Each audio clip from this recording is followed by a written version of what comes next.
Howdy YouTubers, a quick update on the layout, and I'm going to get a lot of told you so's from Don, John, Heath, and others. I am going to do something here that took me a long time to kind of bite the bullet and admit I needed to do it. I spent all this time putting this beautiful abandoned overgrown track in. But what I'm going to do now is I'm going to drop a switch here into what has been this 2-track interchange yard.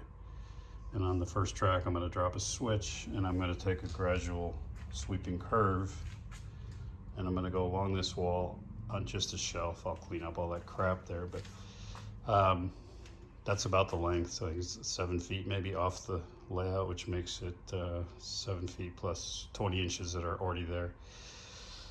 So what'll happen is there'll be just one track that curves over here and then immediately a switch, so it ends up with 2 tracks, and those 2 tracks will hold each of the 2 cuts of cars, five in each cut. So they currently sit in these 2 tracks, but they'll sit off layout there. So it'll just be basic detailing, some static grass and ballasting, but I'm not going to put the lights overhead or anything crazy, and then some backdrop. But and I'll do some things here. I'll extend this so it doesn't look like it dead ends, and it'll sort of curve off into the distance. And then what happens over here is I'll have to, unfortunately, I have to probably pull up, maybe not all of it, but that abandoned track, I probably could just cut it short.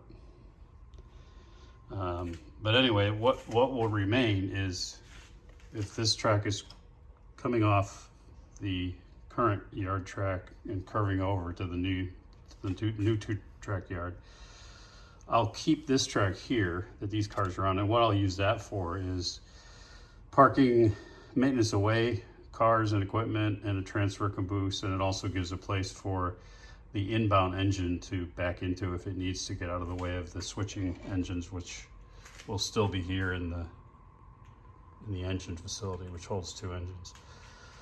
So I'm not going to move the engine facility because it'll be this track coming off the yard, and then at the head end of that will be the transfer facility. So then this first track again will be just storage for maintenance away, caboose, engine.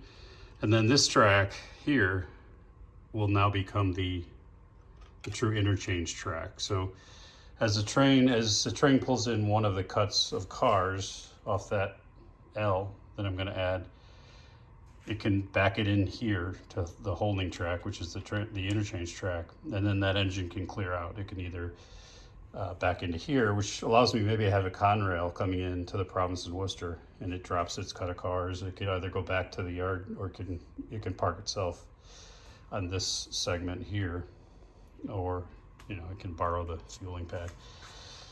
So then once that train is on the interchange track, it's ready to be picked up by one of the P&W engines and taken out into the industrial area and actually do the switching.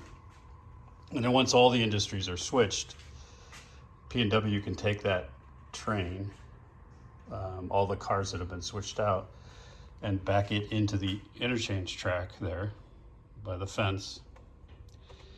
And then the Conrail, or whoever dropped that off, can pull in, grab that interchange set of cars and back it out into the yard that's now off layout. And then for the second operating session, that engine can come back and go to the second track that'll be on here, which will have the second cut of 5 cars, pull it out, and repeat the whole process. So minimal change. So everything really, the whole stage or the whole diorama is here under the light valance. That won't change. I'm not going to put a huge L with the light valance. I'm just going to do that curve off into a 2-track yard, and that frees up some of the clutter on the layout here. So I think between that And this main line extension and extra siding here, it gives me quite a bit more opportunity. So that's an update. Give me your thoughts. Put "I told you so" in the comments if you feel like it. And have a great evening. Thanks.